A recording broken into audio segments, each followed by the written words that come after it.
जों नुनो मोन्दों दानि पलिटिकेलि जिखिनि हालोद बिटिसिनि दा बिपिएफनि अनगायै स्ट्रं पार्टि गैया।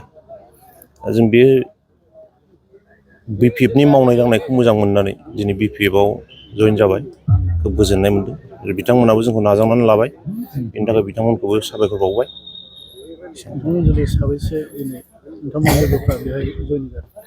ओरैनोथ' फ्राय जोंनि लोगोफ्रानो गोजा, जों सिगाङाव ज' लोगो मोनलायजोबखानाय गासिबो। दा जेसेबां फैदों टटेल बेसे 200+ फ्राय सिनायलायजोबखायोआनो आरो जोङो। बिधान सभा सायख'थिया फैगासिनो दं, नोंथांमोना बेहाय लाइमोन हिसाबै बाहागो लागोन? निस्सय जों बिपिएफआव दिनैनिफ्राय जइन जाबाय। जों बिपिएफनि जानानैनो खामानि मावगोन आरो आसा खालामदों जों मोजां रिजाल्ट होनो हागोन। रायजोफोरनि जौगानायनि बेलायाव मा फोरमायगोन? आथिखालनि बिटिसि सरकारा माबायदि खामानि मावबावनांगौ दं होनना सानो? बेखौथ' रायजोआ नुगासिनो दं।